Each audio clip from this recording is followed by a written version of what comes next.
Sorry to be late.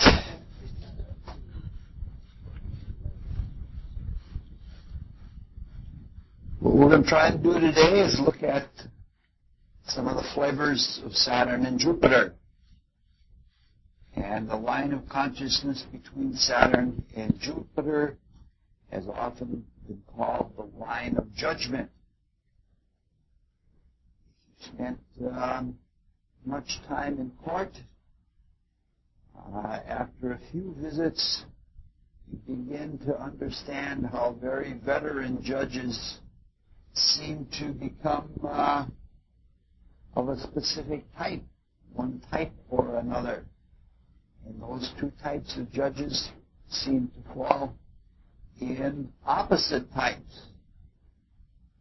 One kind of judge might be called liberal, but it is very dangerous to use those terms because those are politically loaded terms. By liberal, we mean the dispensing of justice in a very generous way. The Jupiterian kind of jurist tries to get at the spirit of the law and believes that the law is merely to guide and help people who are basically good. Such a judge is usually very lenient, very generous, and very forgiving. I can remember one instance being in traffic court in San Diego, and this was the preliminary hearing. There were a lot of people in that court. The judge went through all of the cases, and he was unbelievably lenient. I remember one instance, there was a young man that was in the court, and after the first few cases, the people begin to see that they've got a very forgiving judge, and they try to take advantage of it. And so this young man was in court, and he said, Your Honor, I plead guilty. Please be merciful to me. I know I was speeding. I won't do it again. Judge is strained, but he says, your ticket is not for speeding, it's for demonstration of speed. And the young man, which means he was showing off. And the young man continues along the same line. Well, I guess I was doing a little bit of showing off, but please be forgiving of me. And Judge said to him, well, you weren't forgiving of the arresting officer, because it says on your docket here, it says that you told the arresting officer that you cops got it in for guys who drive red cars. And the guy, again, asked for innocence, asked for forgiveness. And the judge gave it to him. I could not believe how forgiving that judge was. And the case finally came up with this man that had a traffic record, as they say, as long as your arm is. He had one thing after another, after another, after another. He says, your officer, please forgive me. He says, I have an opportunity for a good job, and I won't get it if I don't have a driver's license. And the judge asked him, well, what is your profession? The guy said, I get relief. And he said he was on welfare. You could see the judge was trying to be really compassionate to him, but it was straining every bit of forgiveness that he had because the man's record was so bad. And finally what he said is, all right, I'll give you a suspended sentence if you go to traffic court for 3 months. And if you do not get another ticket for the next 2 years. And the man says, thank you, your officer, but while I'm here, how talk about my case that comes up in 2 weeks. And the officer just hung his head, but you could see what he was going through because of all of the having to be generous. Now that's as a Jupiterian judge. The other kind of judge is usually very strict and very conservative. This is the kind of jurist that does things to the letter of the law and believes that the law is to keep people in line and to punish them if they get out of line. The judge usually believes probably that people are bad and that they'll get worse if they're not curbed. So what we're talking about here is judgment, the kind of judgment that involves deliberation. Now, if a person is intuitive, intuition is non-judgmental, and it's spiritually direct. With intuition, you can be pinpoint accurate. But at this time of our evolution, our intuition is in fact developed, even among spiritual students. And very often, we as spiritual students can't discriminate between intuition and opinion, or between intuition and emotional impulse.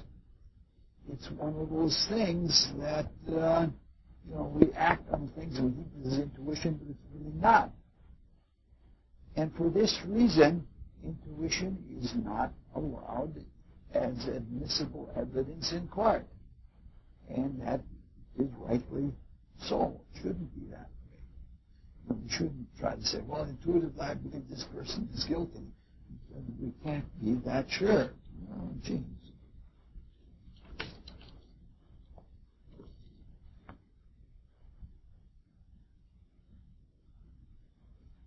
Instead of using intuition in our court system, we judge.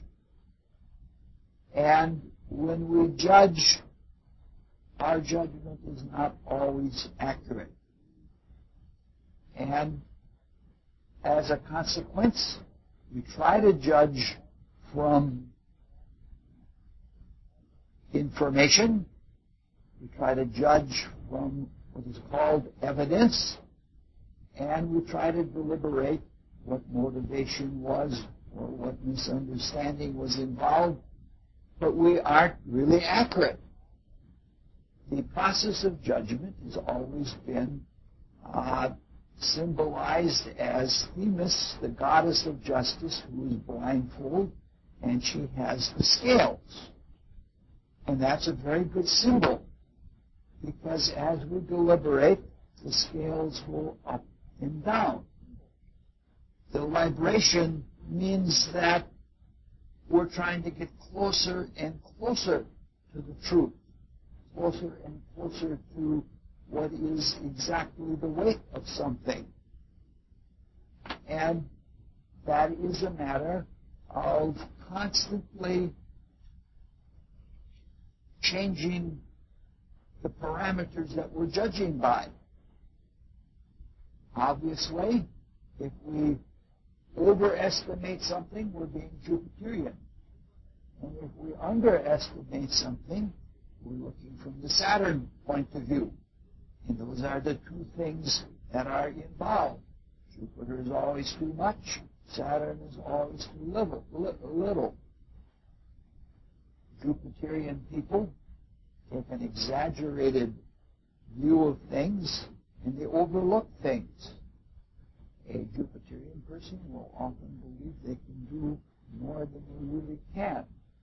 While as Saturnine people, in their negation, in their doubt, in their pessimism, in their skepticism, they think they can do less than they really can. And they have caution. So Jupiter and Saturn represent the forces of expansion, the largest possible, and contraction, the smallest possible. Saturn endeavors to get things to rest on a single point, something that is controllable, something that can be manipulated. While Jupiter tries to inflate things, or dilate, or enlarge things, the whole cosmos. What is being said right now is very rudimentary and basic, because in the Jupiterian character, Saturnian character, there are many, many sub-flavors that have all kinds of meaning. We won't be able to get into all of those. What we're going to do is look at some very simple things. For example, in performing a task, a mistaken Jupiterian might say, this is good enough. You don't need to improve this any further. And it may be a matter of overconfidence, or it may be a matter of carelessness and oversight. It might even be laziness. All of those are things that come into the Jupiterian consciousness. We don't need to do anything more than this. The same task taken on by a misplaced or mistaken Saturnian, the person might be timid and afraid to ever give a passing grade to something. They might be parsimonious, thrifty, they might be careful, they might be stingy, and they might underdo the materials, but however the underdoing is, it will always be Saturnian. Both have their way, and both can be effective in the same activity. Juxtaposing the two of them results in a intentional misproportioning of things. It's still blowing around, huh? Have to be Saturnian and hang on to them. By juxtaposing the two large in relation to reality, so that there's misjudgment in exaggeration, or by juxtaposing something being too small or too little in relation to reality, can have a humorous effect. And that is the basis of humor. Humor is when things aren't like they really are. Clowns tend to exaggerate things in humor and blow them up in such a way that it's silly. On the other hand, some people use very small, witty little statements, and with that penetrate to an understanding of reality that is different. So, this is the over-under weighing practice done deliberately and intentionally for us to look at reality as it is by laughing at our misjudgment. This is the basis of this kind of understanding of humor is stated from the story of the Arabian Nights. It's a little bit bawdy, but in the Arabian Nights, which is never sexist, this couple is copulating. And as they're copulating, the wife feels that the husband's penis is not large enough. It's always the wife that complains in the Arabian Nights. You never hear them say that the wife's vagina isn't small enough. It's that kind of thing. And at any rate, in their motions, they happen to rub a jug or something like that, and the genie gives them 3 whiskers. And the first is a Jupiterian wish, the second is a Saturnian wish, and they're both misjudgments. The first wish, the wife says, make it big. And it's as big as a watermelon. And obviously that's no good. And the husband who is suffering this says, make it small. And it is made as small as a penis. And this is overdoing and underdoing. Finally, not knowing what to do and not how to correct the matter, the final wish is say, make it as it was, which is what the reality of things is. And that's the basis of that kind of humor, and that's the basis of that kind of misjudgment. All right. There is none. Probably be the sun, which could probably see things clearly. And not feeling the 3, 4, 5. We'll have to do some sharing again because I think we've run through a little. In this case, I'm going to try to look at both classics and try to bring in a little bit of variety. It's very hard to have pure planetary types. Probably is. I believe that is the last horoscope. No, it isn't. Somebody is going to be short that horoscope. When we get that Polypound stone, just yell and Polypound the stone. Probably you're the one to sing Polypound. Oh, okay. I did this rather in a rush. All right, let's begin looking at Jupiterian people who do things in a big way. This is the horoscope of Andrew Carnegie, or Carnegie, I don't know. I don't know Scott's pronunciations. I would think it would be Carnegie. This is the man after whom Carnegie Hall is named because he gave the money to have it built. Andrew Carnegie was a philanthropist, a financial philanthropist, but a philanthropist nonetheless. All right, he's a captain of industry. He is a steel magnate who owned what is now United States Steel, and at one time he was the richest man in the world. So if we look, Scorpio is rising, which is very common to steel magnates, and the rulers of Scorpio are Mars and Pluto, and they are in a trine with each other. So this indicates that even though he was a magnate of industry, he was a fair man, but a tough man. Mars in the first, Scorpio rising, is very common to somebody who would be involved with steel. Again, we have Mercury enjoying the ascendant and the first planet in the ascendant. So we have someone again who was a prodigy. He wasn't an academic prodigy, but he was a prodigy in practical business sense. It's not that he couldn't have been an academic prodigy, because he had an enormous curiosity for everything. He wanted to study this and this and this. And he did his childhood work in that way. They were emigres from Scotland.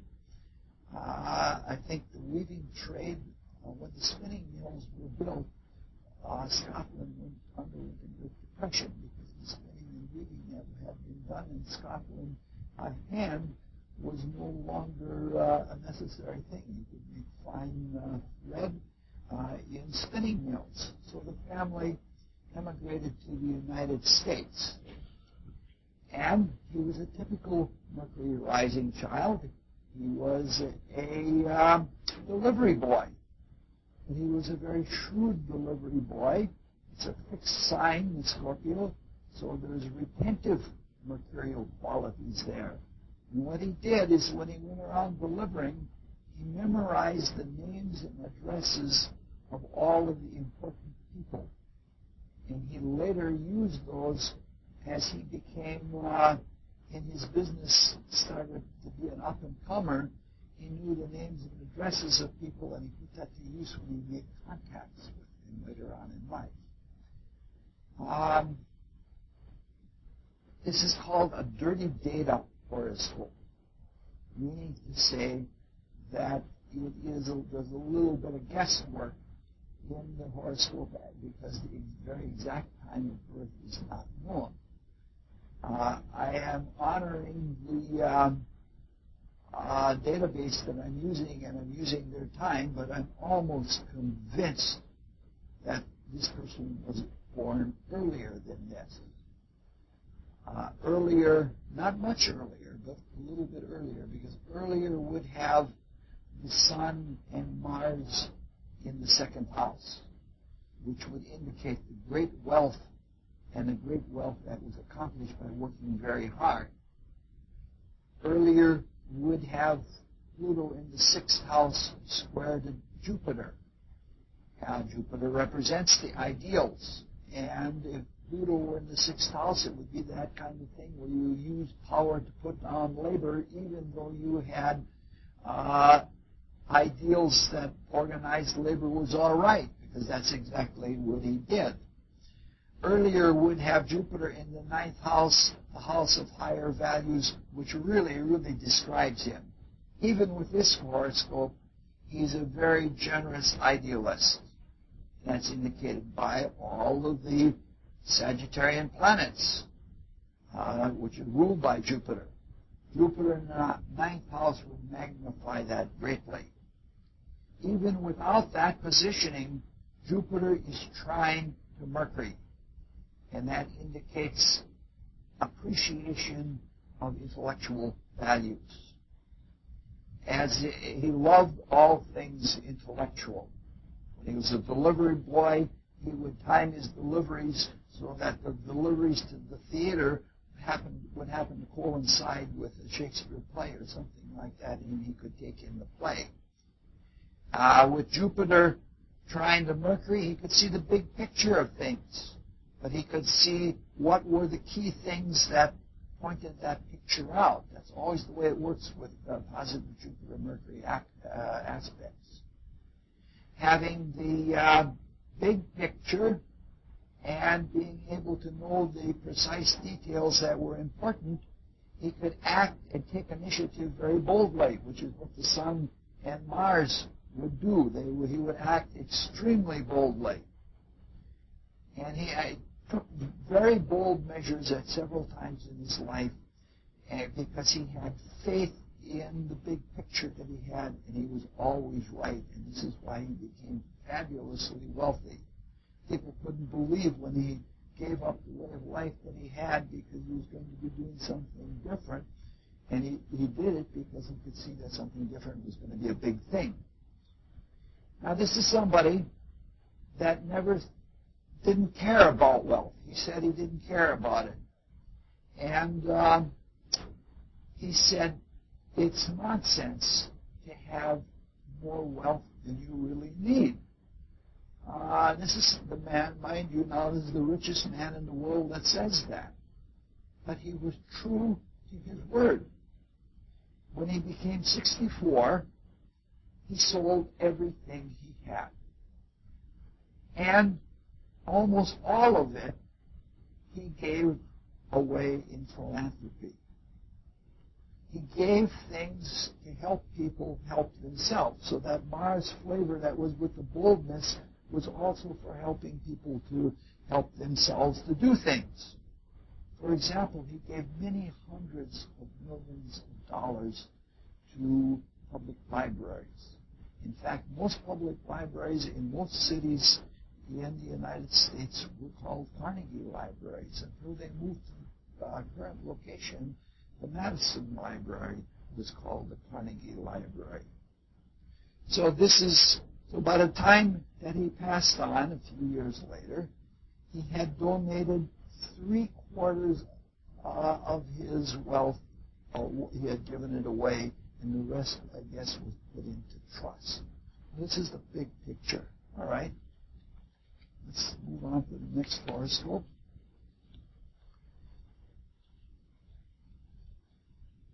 When we spoke about the horoscope of Renata Scotto, we mentioned that at the Met, she was booed and they were chanting for Callis. And she continued on with her aura, and when it was over, only one person gave her a standing ovation, Maria Callas. And that is generosity, Jupiterian generosity, the kind that you would expect when you find Jupiter, Sun, Ascendant, and Mercury rising in Sagittarius. Now it takes Renata Scoto was not a big spirit. She was more of a tender coloratura. But here we have somebody that is a diva. In grand opera, somebody with a grand spirit, and she was every bit of that. She was a big person. She even tall and awkward with Sagittarius rising. Jupiter makes no aspects at all, so it's actually not strong. So there might be in this character a bigness or an optimism or a positivity that really isn't based on a really strong positive faith or philosophy or anything like that. Again, we have Mercury and Sagittarius in the first house, but it did not mean any special prodigy in her childhood. It had more to do with her relationship to her mother. Her whole childhood was controlled by the relationship to the mother.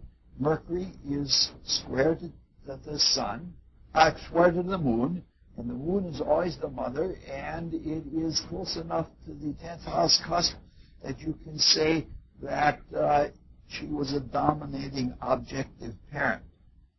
It's in Virgo, so it's petty.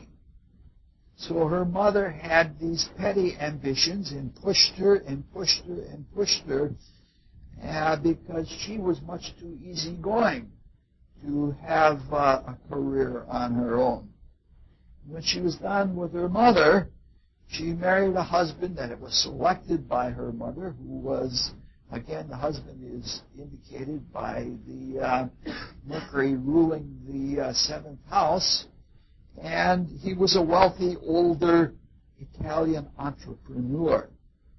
And it was he who continued the making of her career and turning her into a star.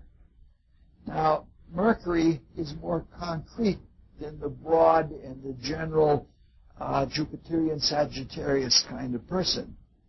And so it turns out that because of all of this pressure from her mother and later her husband, she really was not strong.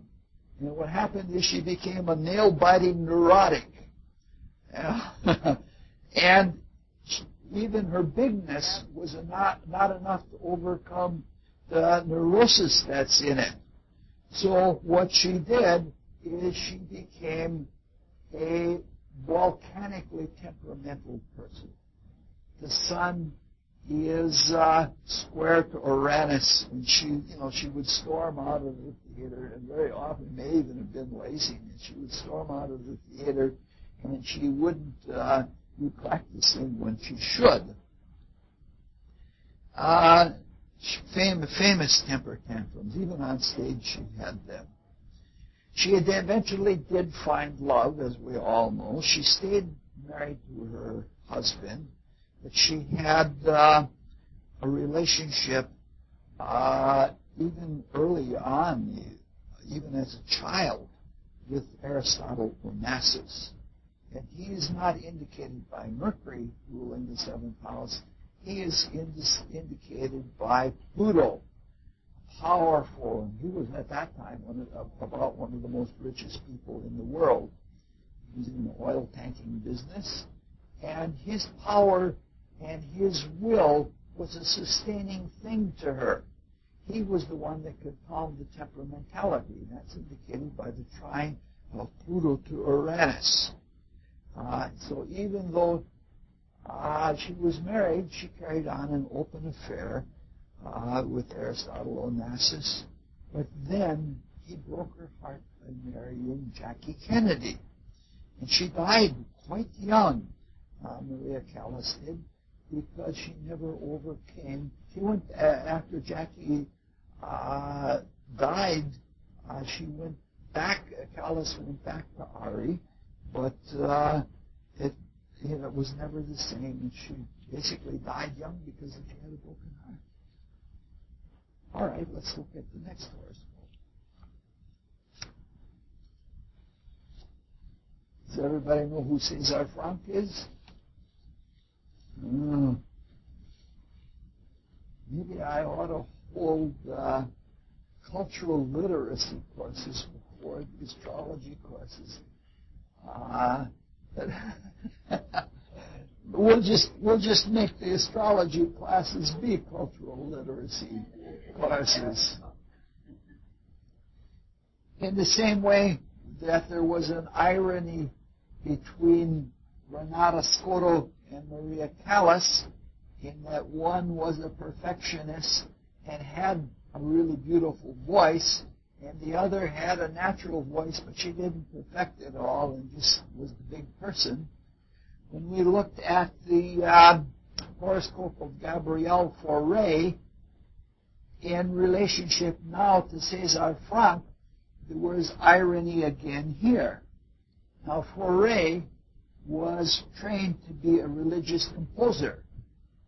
And even though he was hired by the church and spent most of his life as a organist in the largest cathedral in Paris, he was a very worldly man. He was not religious, even anti-religious, and he had mistresses and was quite open about what the church would call immoralities.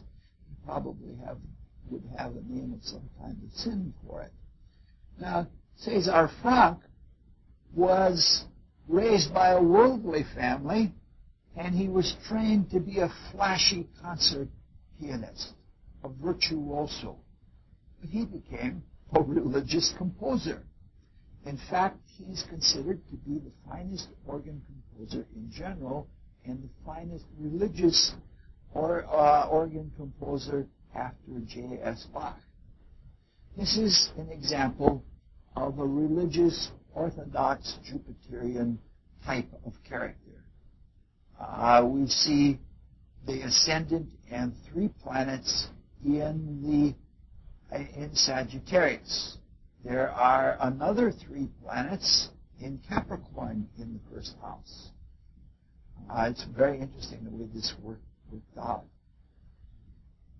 Jupiter and Sagittarius like simplicity. And Sagittarius especially is extroverted. It's one of the most extroverted signs. And so this man lived a simple life, which he lived quite contentedly and humbly. Humility coming from the Capricorn planets usually. The way his music worked is that he would take very simple themes and play them against themselves. Things did become complex, but he didn't have to have complex melodic lines and complex harmonies or things like that. He just did simple things and made them complex. Now, it is a psychological principle that's based on the same thing as the old maxim that if you let a river run, it will run itself clean. Meaning to say that if you throw a stone in a fast-flowing brook, it'll get cloudy, but as it runs, it'll become clean again. It'll be clear. And this is the kind of extroversion that we find in this kind of man. The form, the strict and rigorous forms and the formalism come from the Capricorn planets. He was sensitive, and he could take his simple orthodox ideas and weave them into a form that had structure that was really easy to analyze. So this is somebody that unites the Jupiter and the Saturn qualities in one horoscope.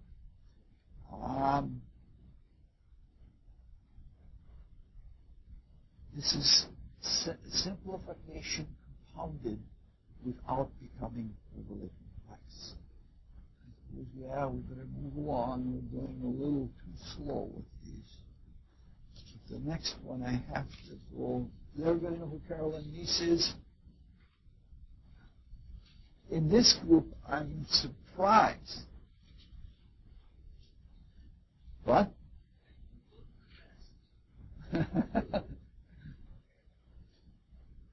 Now, Carolyn Meese, which is, I believe, the way she pronounces it, this is something that you're going to have to be wary of everything I say. Because I don't like Carolyn Meese. I don't like her at all. So my views may be a little bit prejudicial. Carolyn Meese describes herself as a holistic medical intuitive. And she even goes further than that, in a grand Jupiterian way. She claims her diagnoses are at least 93% accurate, which to other people, including myself, is a questionable figure. And beside, the statistical analysis should be made by somebody other than yourself. What we're talking about here is bias. Bias on my part and bias on the part of Carolyn Meese. Jupiterian people sometimes have biases. They believe that their goodness, or what they think is their goodness, is right. She has a difficult task in life. She has Sagittarius rising, and Mercury and the Sun are in Sagittarius. And they're sextile to Mars. So she's an energetic person. If you ever hear her lecture, I'd hate to be the person who runs the control board, because she can be really loud and she speaks quite forcefully. Her task is difficult because she tries to diagnose on what she calls the spiritual origin of illness, the spiritual origin of the conditions that are. But she doesn't do much to bridge the gap between what she sees as the spiritual origin and what medical material science considers to be reality. And she runs into a lot of doubt and skepticism from people in materia medica. As a result, she speaks mostly only to sympathetic audiences. And in these sympathetic audiences, she builds a Jupiterian pride, a false kind of pride, and she oversteps herself. One example is, it's famous, you can find it, it's smeared all over the web. She appeared on Oprah's show, and she gave a spiritual etiology of a lupus patient. And that spiritual etiology was not bad. It wasn't very deep, but it was not bad. What happened is, the Materialist Lupus Society, who believes in medical science, as it is called,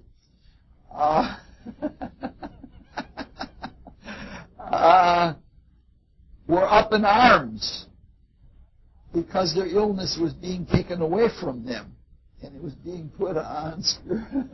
It's an autoimmune disease, and so that's what happens. People who have autoimmune diseases are in love with their diseases very often. And it was being taken away from them, and because they had sold out to material science. And they thought what she was saying, as all materialists do, they thought it was mumbo-jumbo. When this protest came up for what she said, she backed down. And she said she was misquoted, which is kind of a silly thing to do. It's what a Jupiterian person will do, because everything is videotaped. But at any rate, she backed down and apologized to the Lupus Society, and she said she was misquoted, so that's in that 3%. But this is the kind of thing that is Jupiterian. Jupiter's not a deep sign. It's positive, and she's positive, and that positivity gives courage, even if it's not very deep, even if it's not well-founded. You can't fault, Jupiter is sometimes so good that it's even when it's misapplied, it does good. Now, if you look at this chart, she has reasons for her claims to accuracy. You will never find probably another chart this accurate. If you look, Saturn and Neptune are in the same degree of Libra.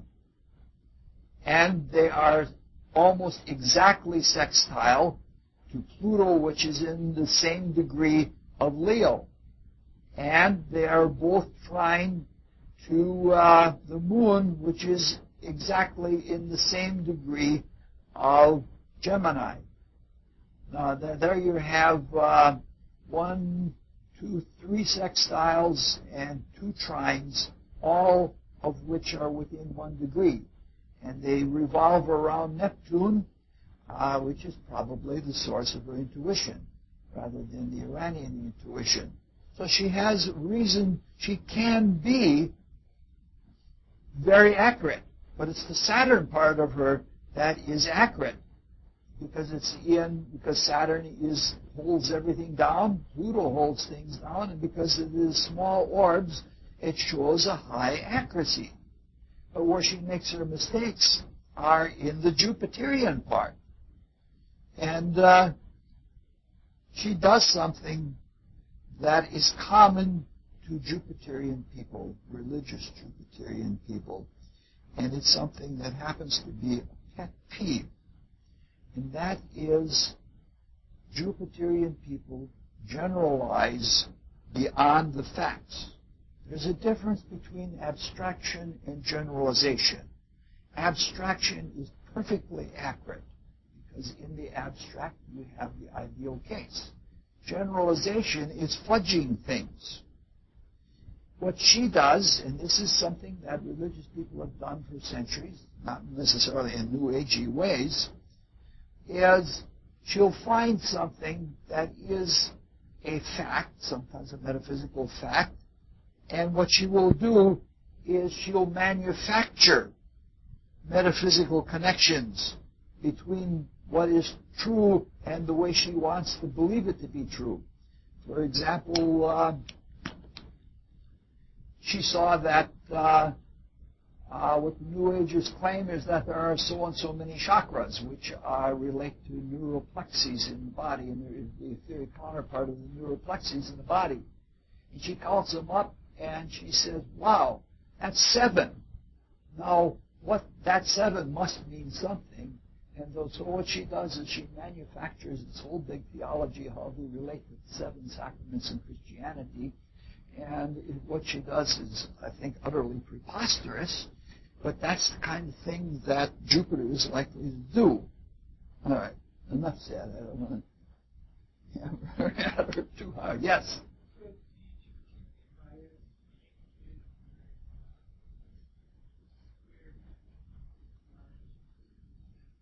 Yes. Yes. I have that in the notes here, but I didn't go into that. The Mars square Jupiter indicates a pride. And it's a pride, it's a die-hard type of pride because it's in the fixed signs. And it doesn't want to give up. And when her pride is challenged, like, the fact that there wasn't something having to do with the chakras, her pride was, well, my Christianity should have everything like that in it. So, all right. Do you know Amy knows her, huh?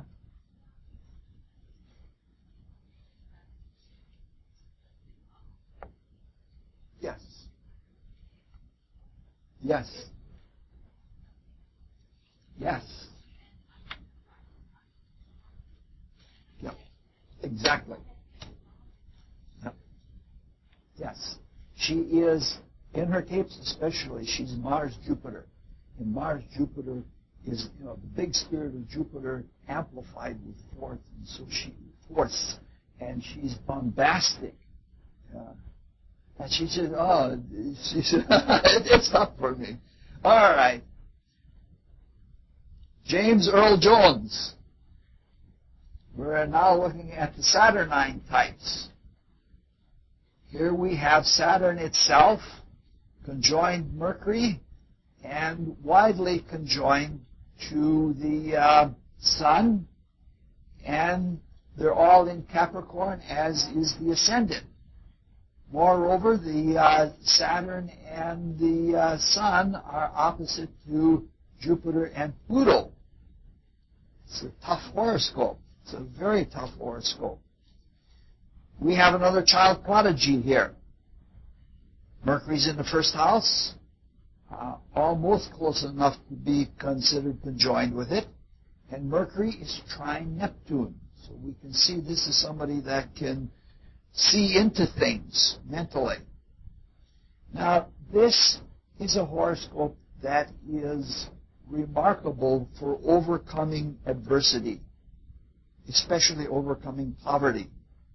He was born to a really, really poor family, but it was discovered when he was in school as a little child that he wrote beautiful poetry and that he could recite beautiful poetry, whereas most of the time he was timid and stuttering and things, had all of those types of qualities. This is James Earl Jones. You see him now, you wouldn't think that was... He was sensitive. He was so sensitive that, you'd have a hard time getting him to say something. This is one of those people where the Sun and the Ascendant are the same, which means the person is the same inwardly as they are outwardly. And so the Sun, especially with conjoined to Saturn, is personally doubting. There's a lot of personal doubt in himself. The planets are in a revolving grand square because they're square to Uranus and to the two planets in the 7th house and square to the Moon. This is big, big problems. The grand square is in cardinal signs, and cardinal signs are active signs, which means he can do something about it. And he actually does do something about it. Now, this is the positive side of Saturn and Capricorn. He has this keen awareness of limitation and of obstruction. He had all of the fears and doubts and insecurity and all kinds of negations, but they didn't let him slip, so that when he set to work on himself and on developing things, he wasn't building off in speculations like Carol and me, so I got to give her one last wipe.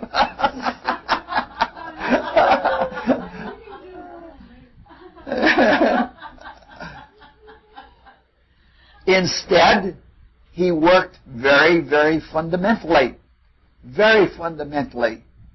and he became a quiet, humble, confident man. He had poise and he had surety. With Saturn, when you get it in such a way that you're not going to let it slip away from you. Because you know every step of the way what you've done, and every step of the way you've been checked because of the Saturnian qualities.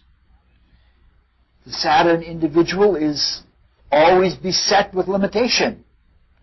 And it works within limitation until it succeeds, and it appreciates the limits. Now, every planet has its tone range. Usually, Mercury and Venus are up in the higher registers. Jupiter, something like a baritone. Mars is somewhere between Jupiter and Mercury. But Saturn is the basso profundo. It's the deep sound. This is the voice of Darth Vader. It was James Earl Jones. He's got that deep, deep quality to his voice, and that gives security to people. There's something foundational about the bass pitch. Bach used to have the bass pitch sustained on one note for many, many registers. So whenever the entertainment society or the government or anybody else wants to promote trust, all they have to do is trot out James Earl Jones, and and they trust him. Yes, Paul Harvey's another one with that kind of voice that people trust. He says some awful schlocky things, and don't get me started taking pot shots at people. So this is an icon of Saturnian venerability, and he's worth every bit of it. All right, let's move on to the next horoscope. We're going to go faster and faster here now because we're... Yes, he did. He had a stuttering, and he was halting as well as stuttering, holding back all the time. All right, this is the horoscope of Clara Barton. Does everybody know who Clara Barton is? All right. This is someone also who went from timidity to world-class stature. This is Clara Barton, the founder of the American Red Cross, but worked on every kind of Red Cross and relief agency in the world. She was world famous. She went everywhere. This is Saturn and Jupiter conjoined in the first house, and a whole lot of planets in the 10th house in Capricorn, Neptune, Uranus, and the Sun in a very strong conjunction, and the Moon is there also. And the Neptune, Uranus, Sun are trine to Mars in the 6th house. And so this not only indicates a strong charisma, Neptune, Mars always is charisma, and an ability to act and act quickly, as you must do with first aid, which is the Mars trine Uranus.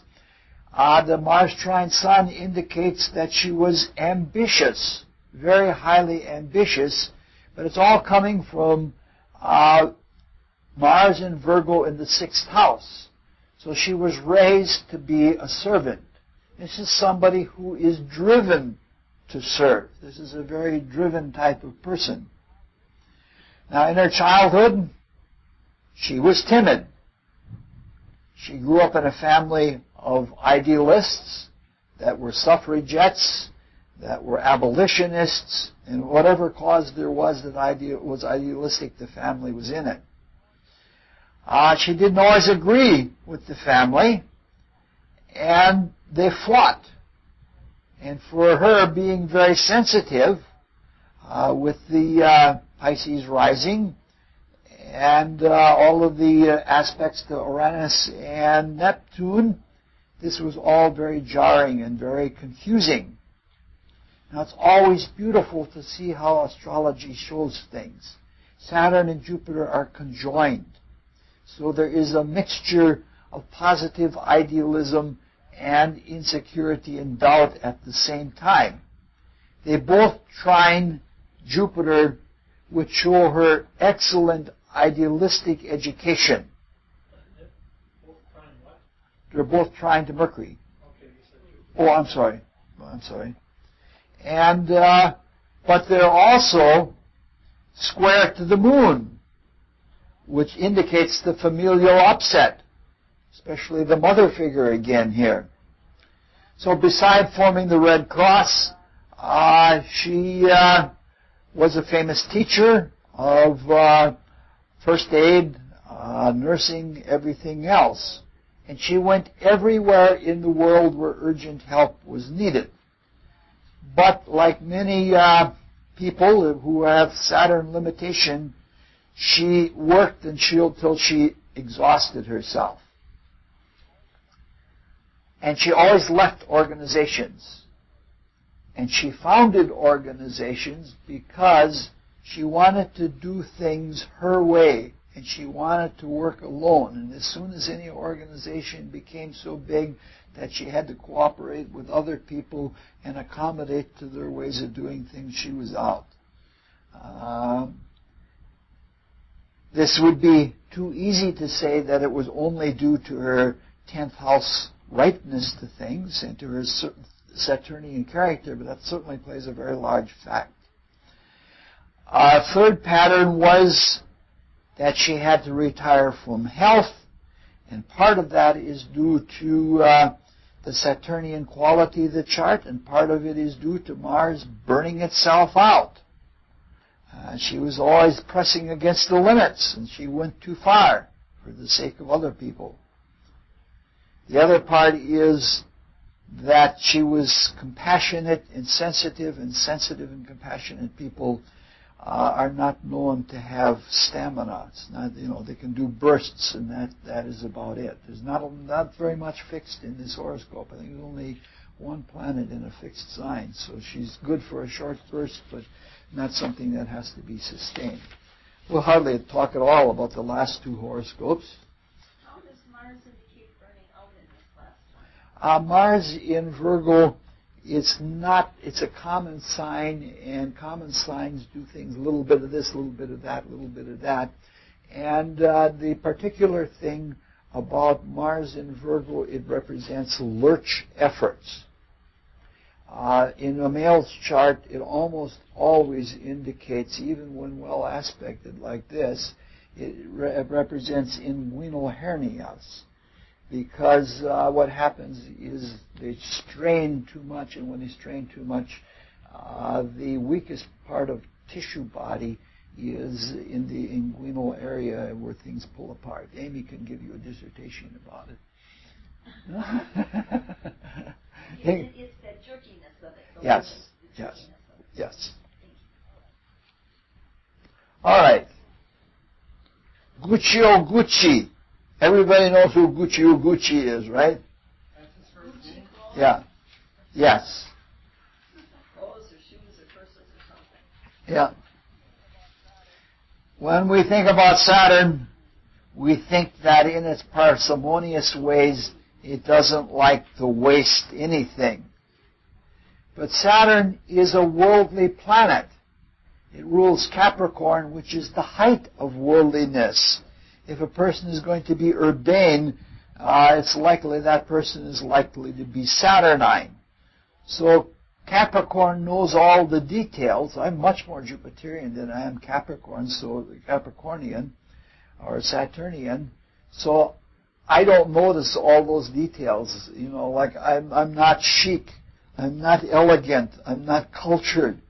And that's what Saturn does. And that's what Guccio Gucci, and the name Gucci is brings to mind. Now, Saturn is rising just about conjunct to the ascendant in Aries. And Aries likes things bold and simple. And this is what Guccio or Gucci specialized in. Something that's simple, something that's bold, but done with class. And that gives it a quality without it being gaudy. The sun is in Capricorn in the 10th house, shows that he's self-aware, and he's aware of importance and dignity. In his case, he knew what it meant to be connected to people or to associate himself with people in high places, because that would give prestige and status. This is the kind of person, like, even though Saturn is a very parsimonious planet, it doesn't mean it's stingy. It knows the value of giving somebody who's going to be seen a pair of your quality shoes so that they're seen with your shoes on. And your reputation is enhanced immediately. The sun is in a grand trine with Uranus and Neptune. Now, normally that is seen as something spiritual, and maybe he did have a spiritual life. I don't know much about that. It's kind of hard to get biographical information on Gucci. He was basically a simple leather worker in Italy until he hit on doing what he did. But in this case, it represents a sensitivity, a great sensitivity to things of the world, and how you can make things appear really, really chic. And that's what he did. This has nothing to do with Saturn, but Mars is sextile to Venus, and this shows that he knew about, Yes. Yeah. It's sextile to Mercury also. Venus sextile Mars and Mercury. Get it? Yep. Okay. This indicates that he is keenly aware of sex appeal. And Gucci doesn't sell sex, but he knows that it has to be, that the appeal has to do something with desire. Interesting thing, I had an opportunity, it has nothing to do with the talk at all, but it's fascinating to me. I had a chance this summer to meet a perfumist, an interesting woman. She bought a car from a friend of mine, and they rendezvoused here and made the car deal. And she was about in her 30s. She had all kinds of dogs. She was a dog person, and she was buying this car to haul her dogs around. And she liked diesel automobiles, and she did all of her own mechanical work on either Mercedes-Benz or Volkswagens or BMWs. She liked doing her work on diesels. And in talking with her, I found out that she was one of a very small class of people, maybe 20 at the most in the world. Do you know what golden ears are? Golden ears are people that can hear things that other people cannot hear. They are people that when they make sound equipment, they test the sound equipment with people with golden ears because they can hear things and they have a sense of taste that other people can't hear. Well, this woman had a golden olfactory. I would hate to say golden nose. But she has a little farm west of Chicago, and she works for this company. She has her own private lab, and she'll get a call, and she'll say, well, Gucci's putting a new line of vests on the market. Come in and look at the vests and design a perfume to go with them so that they sell well. And she'll go in the laboratory and she will concoct the perfect scent that goes along with the new Gucci vest. I was just amazed that there would be such a person like that. All right, let's look at the last horoscope.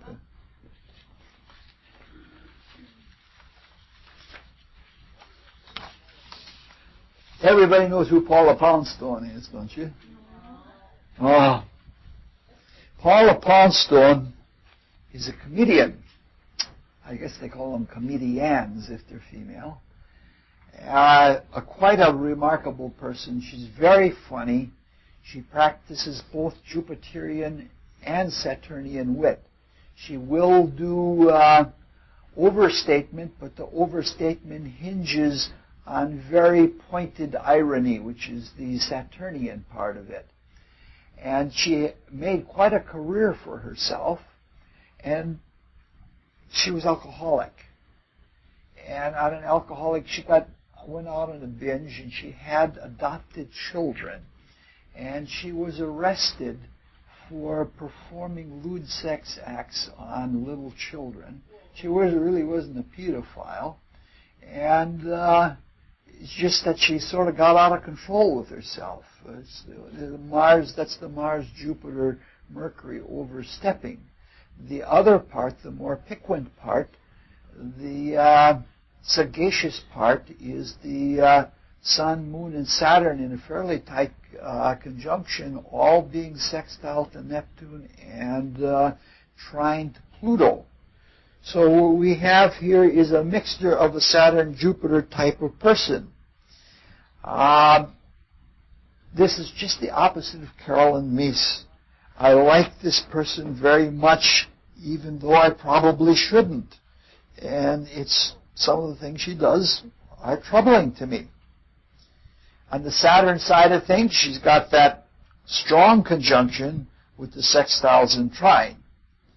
So she knows how to penetrate. Conjunctions penetrate, especially Saturnian conjunctions. She knows how to penetrate and get to the heart of something. So she can do the understatement kind of humor, and she can be ironic about it. But once she's done, with the understatement, she keeps on going and she keeps expanding, and she brings in the Jupiterian part of it, which is overstatement. So on the Jupiter side of it, we have Mercury, Mars, and Jupiter are conjoined in the Jupiterian Sagittarius. And they trine Uranus.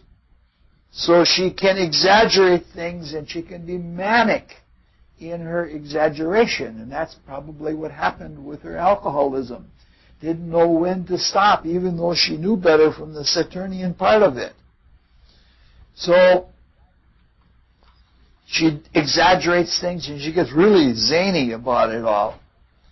Now this is almost schizophrenia, even though these are all sextile trine combinations, and they're strong sextile trine combinations. They're so different from each other, it's like she has two different characters. Then you throw the Uranus square Mars in it, so she has strange ideas, especially about sex. She is a lesbian and has the thing with sex with children. Uranus square Venus, yeah. Venus is at 25 of Scorpio and Uranus is at 20 of Leo. So, as far as I can tell, with her irony and with her very earthy penetration of things, she becomes world-weary. And mania isn't enough, because she can see through things, but she can't see beyond in a spiritual way. She has lost her innocence. And so she looks for innocence in children. She looks for that Bonhami innocence in a little child, which would be what Uranus and Leo would be like. So she's robbed of her own childhood. She's robbed of childlikeness in her life. And she hungers for innocence and unfortunately took a wrong direction. She's undergone quite a correction in her life and she's on the rise again, but I don't think she would ever be like a really renowned comedian because of that past. We're not usually very forgiving as a society. I think she did, yes. And she had a very long period of probation. And on Monday, we looked at Garrison Keillor's chart. And Garrison Keillor, much to his credit, he was one of the people that stood by her and took her in, put her on the show, even when she was very much in disfavor. So we have here somebody that can be a very cold, hard Saturnian type, and at the same time a detached and abstracted Jupiterian sign, but she's certainly not typical of either. So let's close with the Rosicrucian prayer, student's prayer. O God, increase our love for Thee, so that we may serve Thee better from day to day.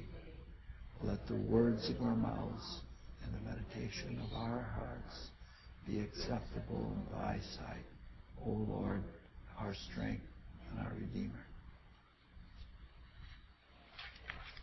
Are you going to want the